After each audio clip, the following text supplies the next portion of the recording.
রাতের আধারে অবাধে ময়লা আবর্জনা ফেলা হচ্ছে মহাসড়কের পাশে, আর এভাবেই প্রতিদিন দূষিত হচ্ছে মহাসড়ক ও আশপাশের পরিবেশ। এতে করে ভোগান্তিতে পড়েছেন স্কুল কলেজগামী শিক্ষার্থী, পথচারী ও সাধারণ মানুষ। এলাকার পাশে আইনা ময়লাটাই পালাইতেছে, বিভিন্ন আগুন ধরাইতেছে, আমাদের এলাকার পরিবেশ নষ্ট হইতেছে।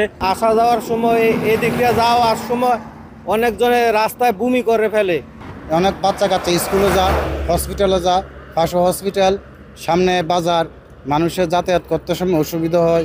জনদুর্ভোগ কমাতে সড়কের পাশ থেকে স্থায়ীভাবে এসব ময়লার স্তূপ সরানোর দাবি স্থানীয় জনপ্রতিনিধির। অন্যথায় আন্দোলনের হুঁশিয়ারি দিয়েছেন তিনি। এই রাস্তা ব্যবহার করে সকল জনগণ এর বিষাক্ততা অনুভব করে মানববাহিত বর্জ্য রাস্তার পাশে ফেলে যে পরিবেশের বিপর্যয় ঘটাচ্ছে সেইটার বিরুদ্ধে এবং আগে যে দুর্যোগগুলো হচ্ছে তার সমাধানের দাবিতে আমরা কর্মসূচি ঘোষণা করব। পরিবেশ অধিদপ্তর বলছে, মহাসড়কের পাশে এসব ময়লা ফেলছে ইউনিয়ন পরিষদ ও সিটি কর্পোরেশন। ময়লা ফেলা বন্ধে চিঠি দেওয়া হলেও মিলছে না সমাধান। শীঘ্রই কার্যকরী ব্যবস্থা গ্রহণ করা হবে বলে জানিয়েছেন এই কর্মকর্তা।